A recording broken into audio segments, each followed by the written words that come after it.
Hello, everyone. My name is Craig Reese. My channel is Israel Chat Bible with spaces in between Israel Chat and Bible. Today's subject is the name of Israel. Now, there's lots of videos out there talking about the name of God or name of the Father, and the name of Israel is usually not does not come forth from their lips unless they're naming an ancient people or a country. Well, we're going to bring this name back. You know, the name of Abram was changed to Abraham. Now, we don't call him Abram anymore. We honor the fact that the father chose to change his name to Abraham. Well, the father also chose to change Jacob's name to Israel. Israel is a name of the seed that was promised to Abraham.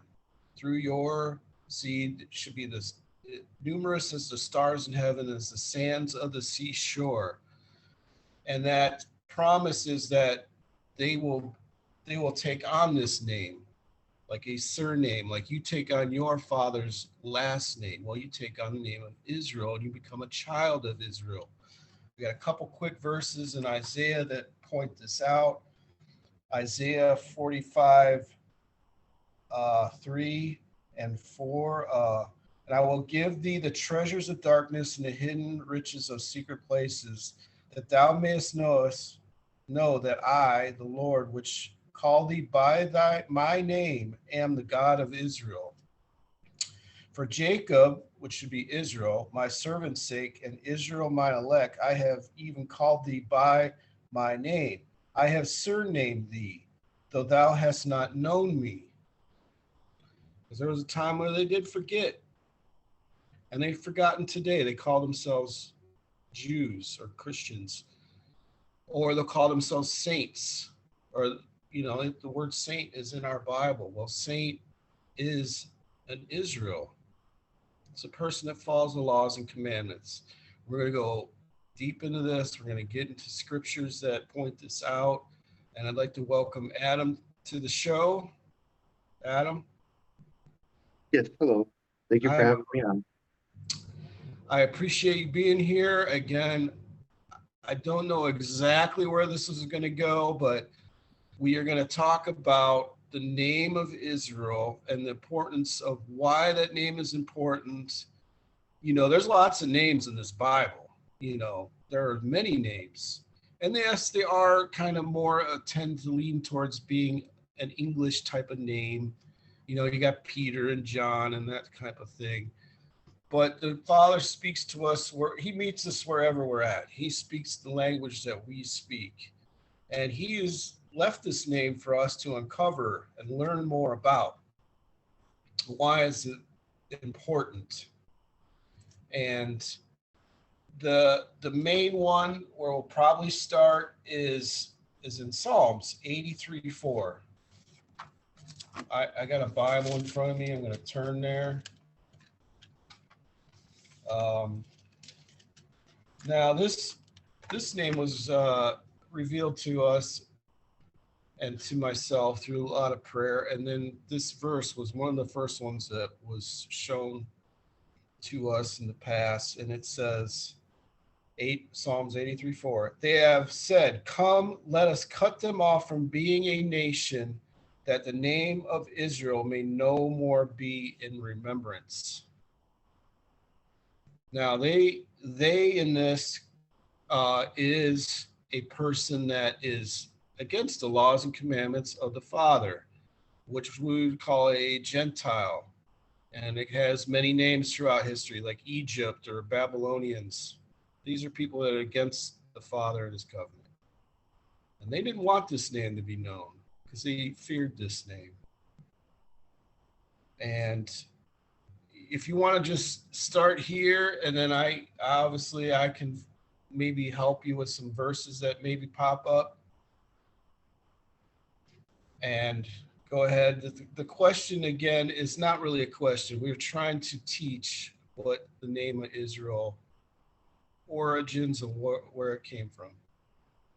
Well, I would say that Psalms 83 verse 4 is more of a centerpiece. I wouldn't say it would be a foundation piece, but it would be a centerpiece. So you mentioned Psalms 83 verse 4, which says the name of Israel is in no more remembrance. Yet we have to go back to the origins. So I would say we would go to uh, Genesis. 32:28, and then first bring people back to where did it start? Why was it so important? What was the prophecy around it? And then explain how the name got hit. Well, okay. Jacob was wrestling with this, they say man in the Bible. They're not really specific, but it is the father. And they wrestle and wrestle, and you don't really understand what what they're wrestling over. But basically, Jacob is wrestling because he's afraid and he has fear, and he has to trust in the father because he's afraid his brother's going to kill him. Mm-hmm. And this man that when he lets him go, blesses him. He gives him a blessing. And his blessing is that your name shall no longer be Jacob, but Israel. And there's a little more that goes with the blessing. For thou, but Israel, for as it says prince, but a prince is a soon to be king. But as a king hast thou power with God the Father and with men, and has prevailed. Mm-hmm. And So then go ahead. and Jacob asked him and said, tell me, I pray thee, thy name. And he said, wherefore is it thou dost ask after my name? And he blessed him there. So, I mean, the name is tied with a blessing. Correct. And Jacob knew that he had met the Father face to face. Because he makes a little, he calls the place Peniel, but it means I've seen God face to face, and my life was preserved. I lived. And then it does say it again in 35:10. Thy name is Jacob, thy name shall not be called any more Jacob, but Israel shall be thy name. And he called his name Israel. Mm-hmm. So you and I, back a few years back, I counted how many times it says Jacob after this, and it was 252 times. So they changed it. A few of those, maybe it should have been Jacob, but it should have most likely, most of those been Israel. So it hides the name. So we go back to they don't want this name to be known. Yes, the word is out there. We know of Israel that is a country, but if the people there understood what that name was, they wouldn't call themselves by a different name. So they have forgotten too about the name Israel. And they don't say Abram. They don't call Abraham Abram. So there is definitely some funniness going on here, and to me it's like that red warning light going off. Like, well, why would I say Jacob? It'd be like me calling Abraham Abram, and nobody does that. No one. No one will say Abraham's name is Abram anymore after the father changed it. So I think for me, when I put my brain around that fact, I was like, okay, why does it do that? Why does it say sons of Jacob when the father said, your name is no longer Jacob, but Israel? It should always say sons of Israel.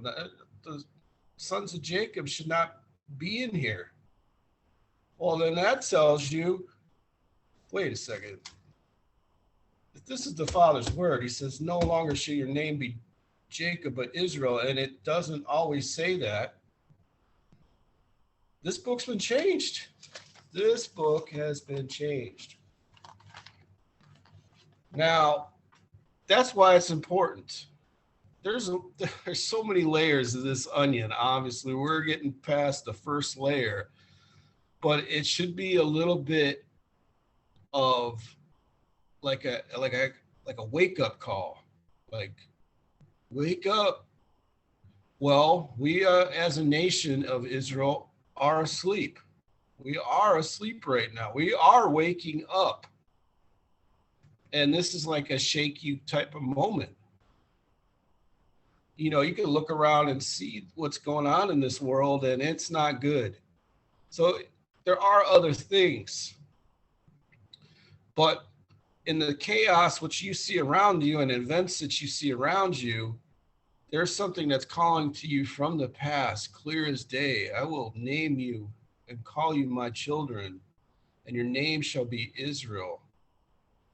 And then what we're looking for Israel is a marriage where the bride, which is his people, marry the bridegroom, the father. And what happens when that happens is that vessel takes on the name, the surname.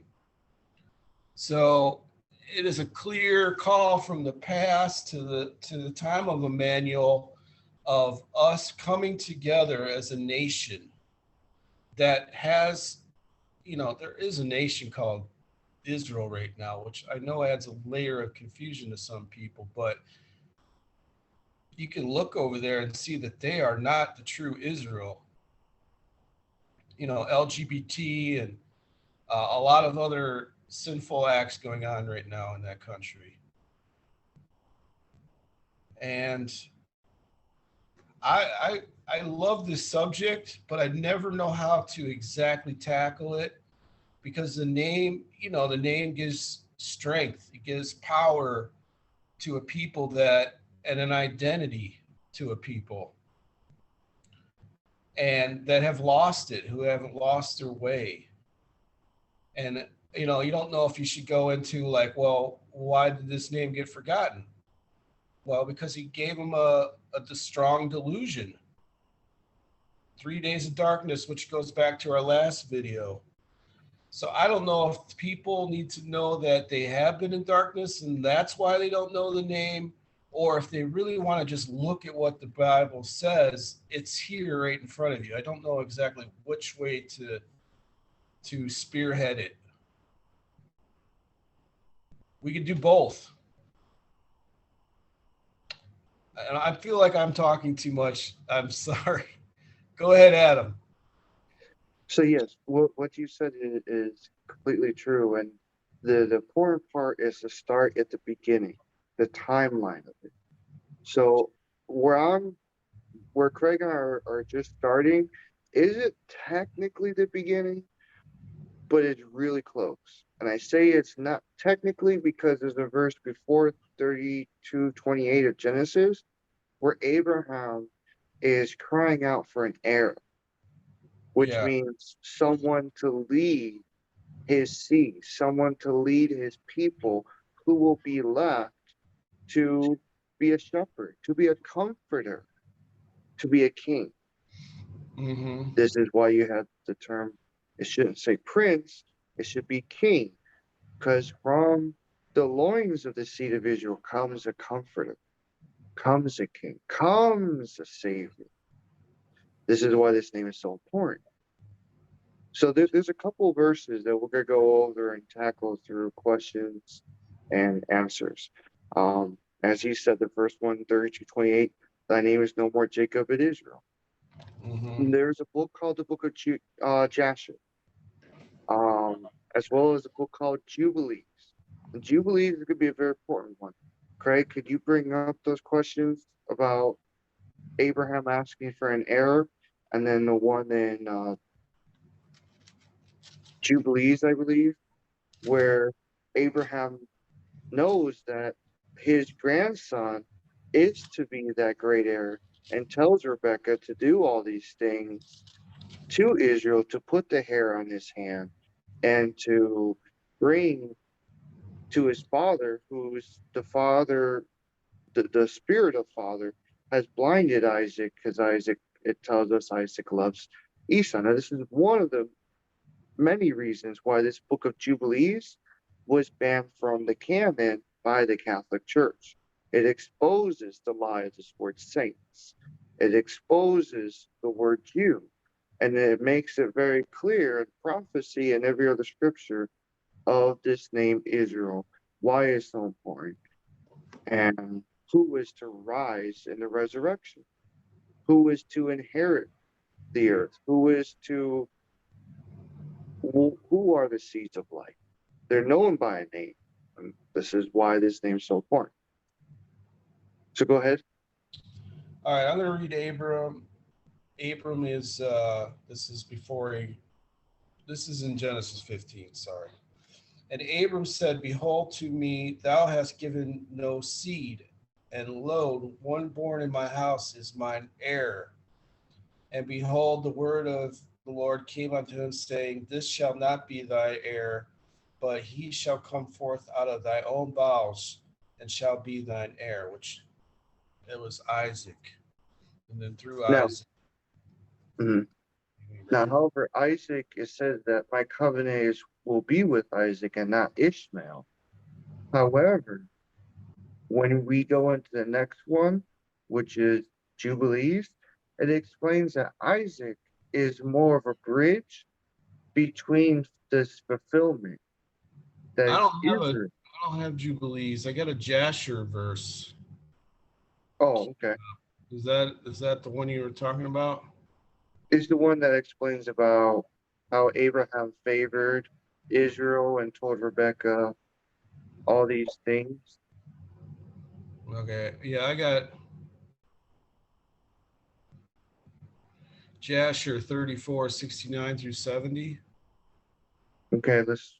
All right. There, And the sons of Israel and their servants went toward these Gentile kings, and they trusted in Israel, the king their father. And while they were going, Israel their father also talked unto Israel the king and said, O Israel, father, powerful and exalted father, who has reigned from the days of Adam, from thence till now and forever.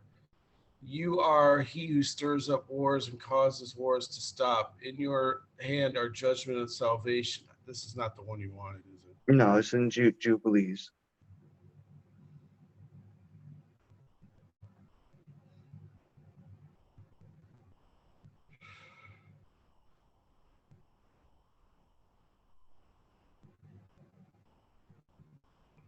All right, Jubilees 19:22 through 27. If a child of Adam can number the sand of the earth, his children also shall be numbered. And all the blessings wherewith Israel the king has blessed me, and my children shall belong to Israel and his children's always. And in Israel's children shall my name be blessed, and the name of my fathers, Shem and Noah and Enoch and Malil and Enos and Seth and Adam. And these shall serve to lay the foundations of outer space, and to strengthen the earth, and to renew all the spirits that are in the sky. And he called Israel before the eyes of Rebekah his mother, and kissed him and blessed him, and said, Israel, my beloved son, whom my soul loves, may Israel the Father bless you from above the sky, and may he give you all the blessings wherewith he blessed Adam and Enoch and Noah and Shem, and all the things of which he told me, and all the things which he promised to give me. May he cause to cleave to you and to your children forever, according to the days of the sky above the earth. I think there's a part two. Hmm. Uh, not in what I'm looking at. It goes to you got to go into Numbers and then Deuteronomy.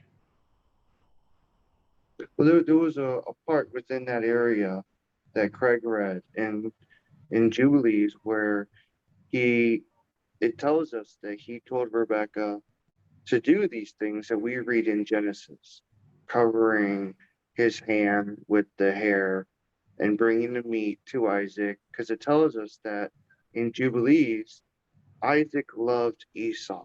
He wanted to give the Yeah. blessings of Abraham onto Esau, known as Edom, instead of his second born, known as Israel. So this is why this happened.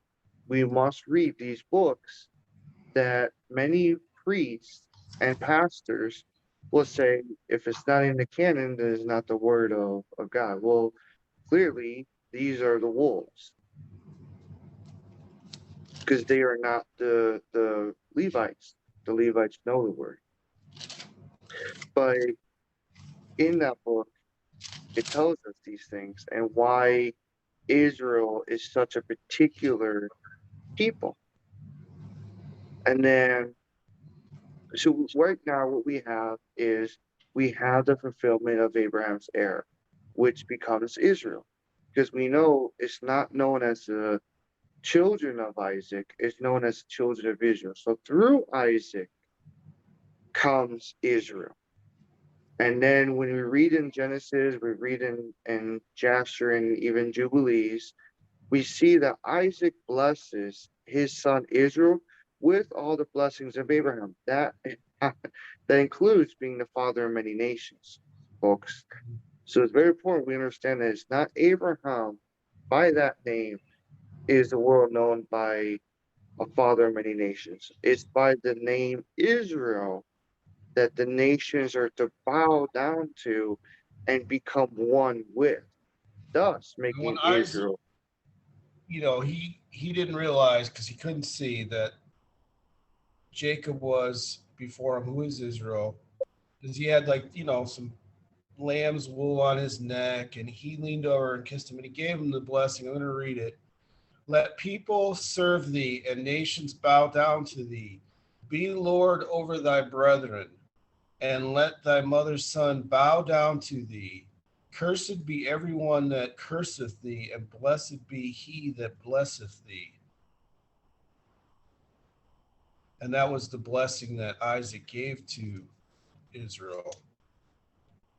And So hold then, on. So it says, anyone that blesses the name Israel shall be blessed, and anyone that curses the name Israel shall be cursed. Wow, let's go back to 32:28. What was wrestling with Israel? How could Israel see the Father face to face? And how could this entity have a surname to give to Israel if this is not the Holy Spirit, the Spirit of the Father himself that wrestled with Israel to test him to see if he would prevail over his sins? Who does he fear more, the father or his brother? yeah, This is what the test was about. And Israel proved that he would prevail over his brother, he would prevail over his sin and fear the father. And you just read that in Jasher that Israel prays. Praying means to speak. He begs the Father, knows that he's the one that stirs up wars, that can stop wars. He's in control of everything. It's not fearing of a devil or Satan. It's fearing the Father. Now we're gonna get even further into this when we talk about Exodus. But go continue what you were about to say, Craig. well, yeah, I just wanted to point out that to me, the Father he goes through Abraham to get this blessing onto Israel. And then it passes through Isaac. Isaac's the one that laid his hand on his head. And he says, blessed is everyone that blesses you. Well, that's what the person he wrestles gave Israel that blessing. It was like a two-part, like, you know, like he got charged up, like he got the blessing, but then he proved himself to the Father, and that blessing was a name. So Mhm. blessed is everyone that blesses Israel, and cursed is everyone that curses Israel. who cursed Israel in this short little brief moment? Well, soon after that, it was his brother Esau, and he was basically saying, "I will bless you because my seed is coming through you, and you are my son. Do not fear Esau or Edom, I should say." So to me, I mean that's a thing for that my brain locks onto. Yes, there was a name, but it was given as a blessing. And now where does that happen again? A name is given. Well, that jumps ahead to uh, the New Testament, and Emmanuel was his name was given, but it wasn't by an angel. It was by the Father again, telling through the prophet Isaiah that his name shall be called Emmanuel. So there's, to me, it's like it's that key going into the keyhole, and he has to. Yes, he wants you to unlock that So, name blessing. correct. So you're Yes, saying it would have been Emmanuel of Israel? Thus showing Emmanuel's last name is Israel tied to the house of Israel? yes. Now, hold on. This is a very important key right here. Let us go dive and peel the onion further, linking what is this curse that Isaac gives to Edom, and how is this linked to Psalms 83, verse 4? Okay. Now Isaac is upset, but his son Esau Edom asks for what is my blessing? Now his words that he speaks are not his because he loved Esau. He loved Mhm. he loved him. This is the Father speaking. Again, we're all just vessels that he controls. He is the ultimate spirit, and he controls all other spirits, which is what you see before you is spirit taking form. So the words and thoughts and things that you say come from the Father. You know, you do not make them yourself. You do not work these things. So when the blessing comes to Isaac, he says, "And Isaac his father answered and said unto him, Behold, thy dwelling shall be the fatness of the earth and of the dew of the heaven from above. And by the sword shalt thou live, and shalt serve thy brother. And it shall come to pass when shalt have the dominion, thou shalt break his yoke from off thy neck." Break whose yoke? Who's his? Yeah, yeah. This now we're using some words here that are very similar. Break and bruise. I think you're getting at. It's Was just also the word his. I mean, yeah, there's a name here. yeah, Who, who is this pertaining to? His yoke, his dominion. Whose dominion? yeah. Well, what does Psalms 83, verse 4 say again? I'm going to go to it so I say it right, even though I know it pretty well.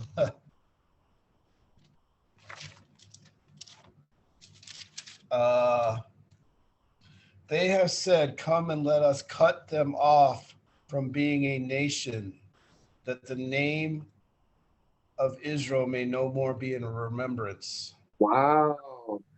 So right there, Isaac is blessing his second-born son, saying, anyone that bless you by the name Israel, and obviously the name is given a little bit later, but we who are in the future look back on this and we have to put that name in there, and then we understand that the Father's plans, because nothing is hidden from Abraham, nothing is hidden from his seed. We are not to marvel. We are to know what's coming. That's a Yeah. difference from the dark, which are known as Gentiles. So, also known as in certain sentence structures, are known as the dead, because being deaf and blind is being like the dead, who cannot see, who cannot hear the word, the truth. So they are as the dead. This is a very important key here, folks. So Isaac is blessing his second-born son, saying, anyone that blesses you shall be blessed, and anyone that curses you shall be cursed. Then we see the curse that Esau wants to do in his heart. So the father is exposing, just like Cain, the father's exposing Esau's heart. Mm-hmm. Now Esau wants to kill his brother because it says he has stolen my birthright. He has stolen my blessing. What do I have left? Now it becomes like a Cain and Abel. Did it Cain curse Abel for stealing the blessing? Of course. This Mm-hmm. is why Cain was so furious and killed Abel. Yeah. So the same pattern is happening again, folks. Is Esau, who is us, let us erase the name of Israel from remembrance. Why? Because his name has dominion. This is the yoke Yeah. that Emmanuel is saying, I have authority. All authority is given unto me by the Father, because all authority is given unto Israel by the Father. And Emmanuel comes from the loins of Israel. Yeah. So Mary is a daughter of Israel. Yes. So we shouldn't say, oh, Mary is the mother of Emmanuel. Please, Catholics, it really need to get this right and stop doing idolatry. You have to understand this timeline and everything and know that Emmanuel, which is the seventh head, comes from, because it's a sign of what to look for the age, so that you don't marvel at a work that the Father will do in our time and has been doing since the crucifixion. This is very important. Now, if you don't mind, can you go a little bit further and go into, I think it's Genesis 16 or 17, where right before Isaac and Rebekah sent Israel off, Isaac wants, or not wants, but Isaac blesses Israel with all the blessings of Abraham.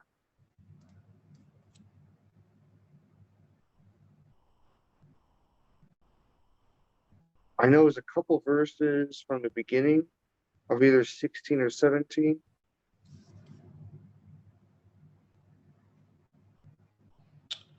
17.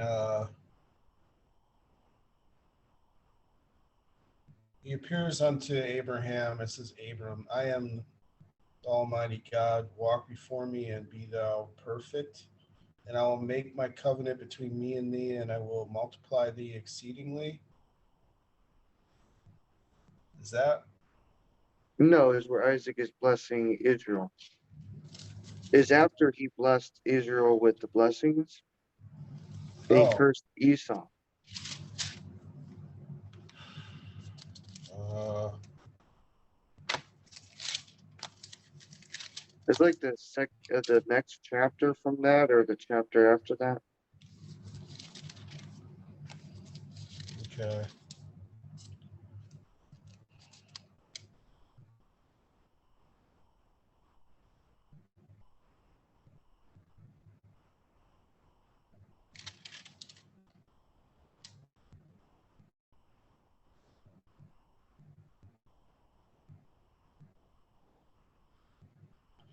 And Isaac called Jacob, Israel, blessed him and charged him and said unto him, thou shalt not take a wife of the daughters of Canaan.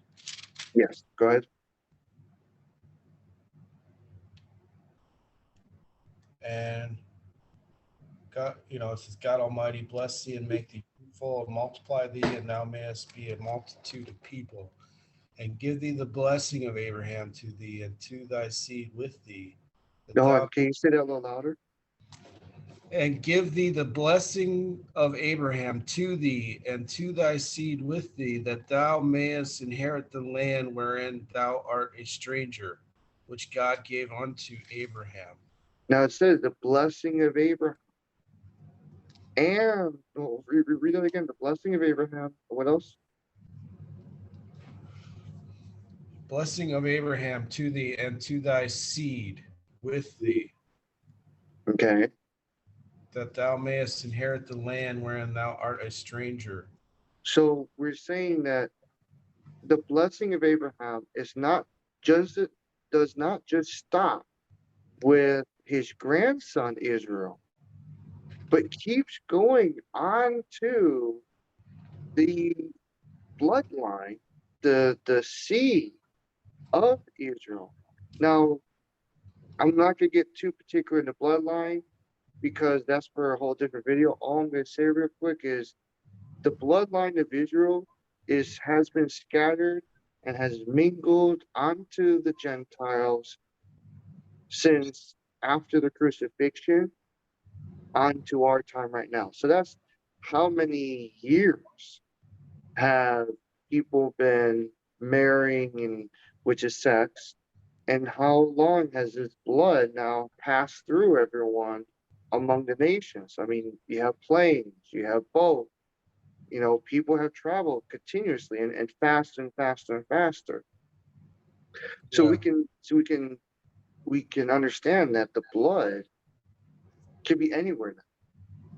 This blessing could be on a group of Israel, and it says he gathers them from among the nations. So we know that this is not after World War II. This is coming still in this time because it's going to be a work that is going to separate people from their jobs, their families. It's going to be a huge event, and the Gentiles are to marvel at this great work that's coming. So we're not talking about World War II. World War II is a small marvel, folks, compared yeah, to what's coming. The great and mighty day, great for Israel. I mean, the great and terrible. Great for Israel, terrible day for the Gentiles. Horrible day. So, real quick, we understand that that blessing is not just a lamb, it's also the blessing of Abraham being a father of many nations is given unto Israel and his seed. This is very important to understand. It's not just only the lamb, because in order for the father of many nations, they had to have a land, obviously. So it's not just a land without being a headquarters, a yeah. base for the whole world. This is why this land is so A important. promised land. Yes, the Garden of Eden, also as is known, Yeah. because the whole world was a garden. Everyone's seen Jurassic Park. They know what a garden looks like. So And within the world, life will be in the center. mhm, So we are looking for a land that appears. Yes, there is a land over there called Israel, but it is not the Garden of Eden. It is basically a desert. what it is. It's just it tells us in Leviticus and the book of the law that he will make the land desolate. So by making the land, because remember it had milk and honey, it was the greatest land to farm. The soil was absolutely rich. So he warned that if they kept making sin in this land, he would make the land desolate, meaning unbearable, that Hmm. no one would really want it. And that's what happened. That's why it's desert, because he said he will make it desolate Yeah. until the time when it starts to become rich again. That will be a sight to see. A marvel. How do you not, yeah, marvel? Because, yes, we do know what it looks like. Yes, there's some palm trees, there's some nice greenery patches, but this will be a different looking place. It'll be the the garden, the the, the beauty of the Father blessing a land and his people. And this is why the other nations all around in the world will become the opposite. It will become desolate and not prosperous. And only this area will become prosperous. And it's going to force many people in the future who are Gentiles to either be killed off, who don't want to obey and submit and bow their knee down to the king of Israel that is to come, or it's going to make them be baptized by the word, not by water, but by word. John made this very clear. And by believing and having the faith in the word, Abraham, father of faith, right? Because he believed in the word. Mm-hmm. So that's where this whole point is. Israel, the king of Israel that has to come in as the eighth head, who is a seed of Adam and like it's like everyone else. The only thing you're gonna know is different about him is how he speaks.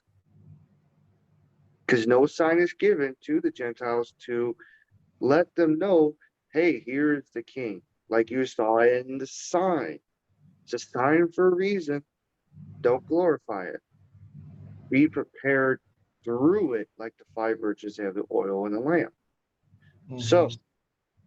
it's important that we understand this name because it says, Lord, Lord, have I not done this? Have I not done that? And he responds, I never knew you. You're these pastors and priests were doing a great work that they were taught were supposed to be works of light, works of greatness for the Father, but they never knew the name. So they were never really doing the great works. And he says, I never knew you. So again, this points the emphasis not on the name Christ, but the name Israel, which also shows how do you erase the name Israel from remembrance? By replacing it with something else, Yes. Christ. And Correct. that is how the Gentiles, the darkness, has gotten dominion by keeping this name hidden and having the world embrace this false name. Why does it say does it say he's the king of Christ? It says he's the king of Israel. And he Mm-hmm. says, if you knew Moses, you would know of me. Moses knew the name Israel. He Yeah. did not go and to prepare his people and to teach generation to generation to generation with the name Christ. You were, nothing was hidden from you during the time of Moses, folks. Nothing was hidden from the time of Abraham. So if there was any truth of that name, the word Christ, it would have been revealed in the time of Moses to prepare you for a king who will rule over these people. No, no, no. He uses the name Israel to prepare you for a king, a comforter, a savior who is to rule over a people called by the name Israel. Again, there I cannot put in enough words the emphasis to this name Israel. Mm-hmm. But go ahead, because soon we gotta get into the whole Exodus parts. So we understand real quick that how is Israel erased from remembrance? How did even or the Gentiles cut Israel from being a nation, a people? And how did they cut this torment? Because Revelation tells us that these two people, which means the king and his people, have tormented the Gentiles day and night. And it tells us in Revelation with the two prophets, which again is the king and his people, the head and the neck, the two, that they rejoiced, gave gifts one to another because these children of Israel, these people were tormenting them.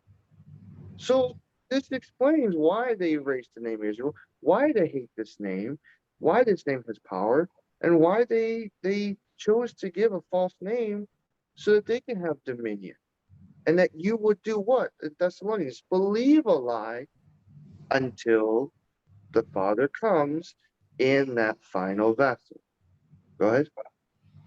Well, yeah, that would point to that. I don't know where it is, but the great falling away. We fell away. We left. Uh, we left the our original place, Mm-hmm. fallen place. Well, how would you do that? I mean, you're still on the earth. You didn't fall down into a pit and you're not in hell. But you've forgotten the name of the Father and called it a different name. Well, what does it say when that happens? You will be cursed. Mm-hmm. So if you're cursed, then what is this? This thing will be a curse to you. Anyone that changes anything in here, it says it will be a curse.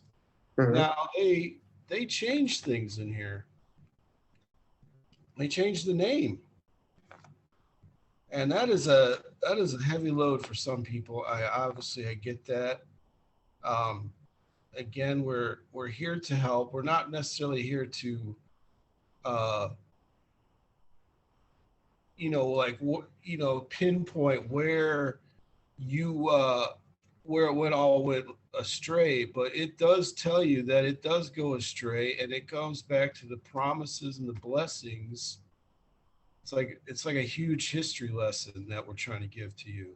Mm-hmm. We're not necessarily you know burning you right now and saying you did this wrong.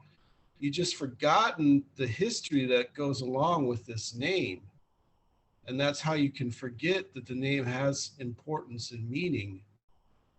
And Moses was talking that he was going to go down to the people who had been in bondage and slavery to Egypt. And he says, well, what should I tell them? What should I say your name is? And he says to him, I am that I am. I am that Israel.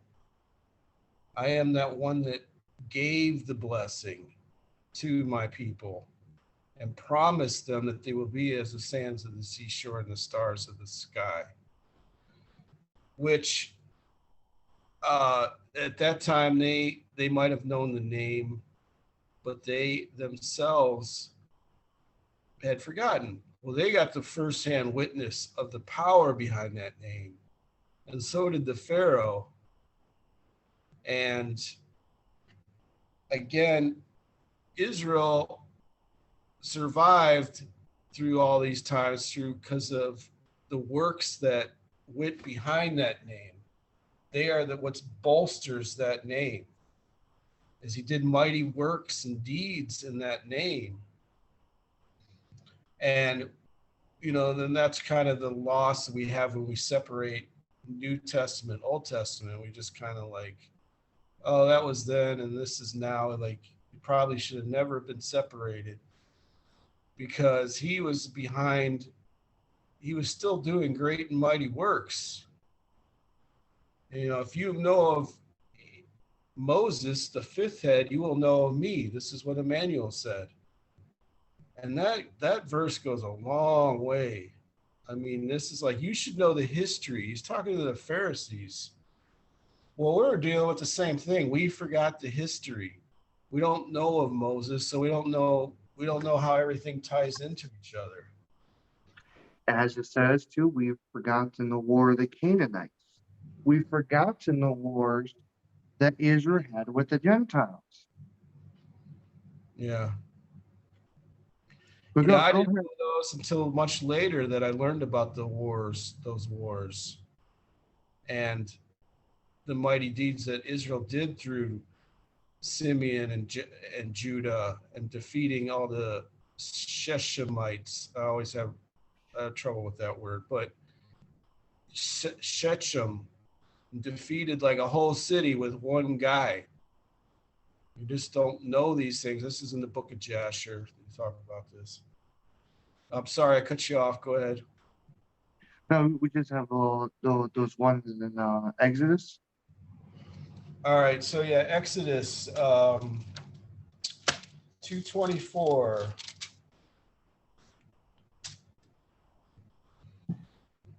Uh, and God heard their groanings, and God remembered his covenant with Abraham and with Isaac and with Jacob. Again, they changed the name.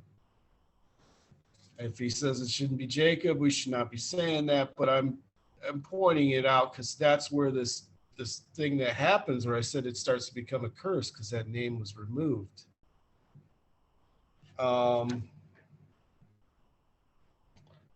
4:22 of Exodus. And thou shalt say unto Pharaoh, thus saith the Lord, Israel is my son, even my firstborn. So that ties into obviously the most famous verse probably in the Bible where everybody holds up a sign at a football game, John 3:16, and he says, you are my son, my firstborn. So it ties My back to beloved. my beloved, my only begotten, which, begotten is a word that we don't use today, but you are my son, my child, my image, right? My favorite. My favorite. And he would, if he tells you here it's Israel, it wouldn't be a different name in the future. 19:5 of Exodus. Now, therefore, if ye will obey my voice indeed and keep my covenant, then ye shall be a peculiar treasure unto me above all people, for all the earth is mine.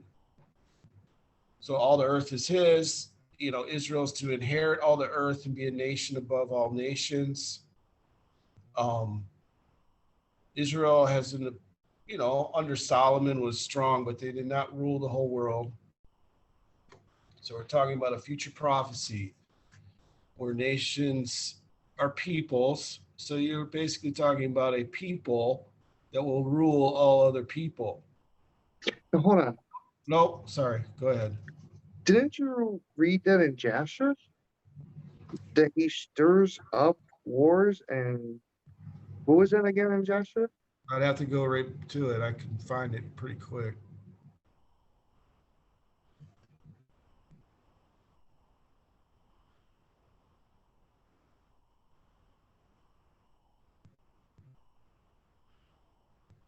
All right, yeah. And the sons of Israel and their servants went towards these Gentile kings, and they trusted in Israel, the king, their father. And while they were going, Israel, their father, also talked with Israel, the king, and said, O Israel, Father, powerful and exalted Father, who has reigned from the days of Adam, from thence till now and forever. Ye are he who stirs up wars and causes wars to stop.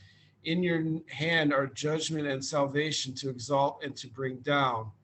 O may my words be acceptable before you, that thou may turn to me with your mercies, to impress the hearts of these Gentile kings, that their people with the terror of my sons, and terrify them with their armies, and with their great mercy deliver all those who trust in you. For the work is you who can bring people under us and reduce nations under our strength and authority. Wow. I mean that's pretty that's saying a lot to what you just spoke. What was that in Exodus about having that you read just a little bit ago before you read Jasher?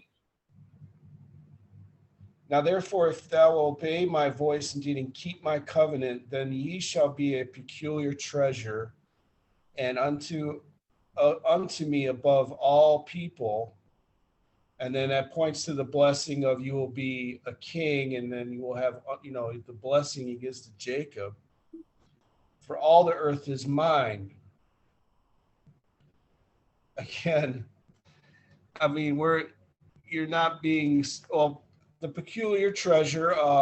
He does say stuff about you are that his people are a treasure. I mean, he basically says that a few times that we are a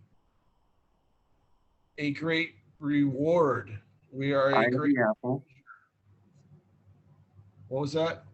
Eye of the apple.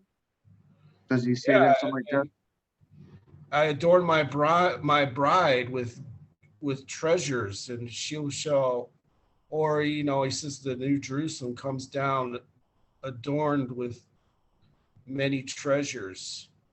Now, this is symbolic of blessings, and he will bless his nation, and they will be as a light on the hill, as a golden city, as a having many like you'll mention gemstones and other beautiful things. That this is a treasure to him. That we are a treasure, and just like when Israel had to leave Egypt, they were given all the treasures by the people. Like, here you go. Like, take this gold, take our animals. We just go, and he he adorned his people. Then So they hold on. go ahead. So we know now in the book of Joshua, Israel knew the Father. Now he didn't know him face to face, but he knew what the Father was capable of because of all the things that the Father did in his sight while he was alive. He he understood that there is no Satan, there is no devil. There is only the Father who stirs up wars, brings it down. And it says in the canon, you don't choose me, I choose you. He anoints people who he's good to bring into the house, to bring into the marriage. Yes, we're to bring everyone onto the marriage, but we're to know them by their works. We're to bring those that will be obedient onto the house, to the marriage. Hmm. So it doesn't say that he's the father of the all the nations. He's the father of these particular people among the nations. So where does this change? How come this gets lost in translation? Yeah. How come it says he loves the world? He loves all these. It tells us this. He's the same as all. He does not change. So the whole world, what we understand, is to bow down in Revelation, to submit under this name and become one with this name. It's not the other way around, folks. The church has it twisted that the the name Israel, the house of Israel, is to submit under the world. This is what the church is teaching. This is what is the curse of Esau, that they would have dominion over this name. No, no, no. That's the days of darkness where hell shall enlarge itself, which is to say Gentiles shall enlarge themselves. He said, upon this rock, not saying Peter is the rock. He's telling Peter, upon this rock, I will build my, not church, church is a building, I will build my people. So upon these teachings, upon this sign, upon this work, I will resurrect my people. I will build Israel up. Yes. Whoever blesses Israel shall be blessed. Whoever curses Israel shall be cursed. It goes along with what Emmanuel is saying, as you have changed my word, and you've called that which is good evil, and that which is evil good. You have made my blessing a curse, and you call what is a curse good. Well, cursed is an idol. We know we can't do idolatry, but we have idols in our church or in the building. He says, I come not in a building made of hands. I come in a I come in a temple made out of, flesh and blood. But everybody goes to a church. Everybody reads a book. Everybody reads a book. Can it breathe? Can it talk? No. Then it is an idol. Uh, Now, hold on. I was going to read Exodus real quick. This verse that we had put aside, 34:10. Hold on. I want to explain to the viewers, not for them to get lost. The book we're not saying is bad. What we're saying is messed up, yes. But what we're trying to say is the word is hidden. He said, I will hide my face in New Testament. The wording is, I will hide my face. New Testament, thank the Father for hiding the truth from the wise and prudent. So from the false people who think that they're wise, who are foolish indeed, and from the prudent who are boasters. So we are to understand that he says, and it tells us, even to the children of Israel, none of the disciples say, don't go by sight. If you go by sight, you become the five virgins that have no oil and are listening to the wolves in sheep's clothing, the false teachers, the anti-Israels. Again, not anti-Christ, because the word does exist. It will be anti-Israel. These are wolves in sheep's clothing because they're taking on the appearance of a Levite, priest of Israel. But they are indeed wolves inside. So if we fail to understand the works, the laws, and commandments, then we will not be able to tell the difference between a wolf and a sheep. Yeah. Mingle the light and dark. So it's very important we understand, and you viewers understand that we're not saying the book is bad. We're saying that the book has issues. It has become a curse, but it's become where the word is there, but it's hidden. It's hidden to where only the true sheep will recognize these clues. Go ahead. All right, I'm going to read this verse, and I don't know how long this video is, but we'll address this verse, and we'll probably have a part two. And he said, behold, I make a covenant before all thy people. I will do marvels, and as have not seen done in all the earth, nor in any nation, and all the people among which thou art shall see the work of the Lord, for it is a terrible thing that I will do with thee. So it's like with the, it's like an activation, like with the seed that he's been talking about, this chosen people. He will do it again. And, this is why I just kind of feel like we should almost put this off to another video, because now I almost want to jump from the Marvels thing to the Revelation, where the beast does things that will make them marvel. And I don't know What's if I also want. too, we could also explain that second Exodus. I mean, what happened in Egypt? He gathered his people through a vessel, which was named Moses. He gathered his people from Egypt, took them onto the land of Eden, which is known as the land of Canaan, now known as the Promised Land. So if there's a second Exodus, it's telling you right there, I will do a great marvel. But it'll be different from the marvel I did with Egypt during the time of Moses. That was a marvel, wasn't it? So it's gonna be another marvel, but greater than this one. So go ahead. Did you want to? Well, yeah, I think we should come back to that. We're going to be in the Revelation a little bit, and I don't know. That to me seems like it should be a separate video. So again, we're gonna get back to you guys. Part two. I'm probably be wearing the same shirt, but I don't want these videos to be so long you can't digest them. So see you again soon. Thank you. And check out part 2 of this, the Name of Israel video. Thank you.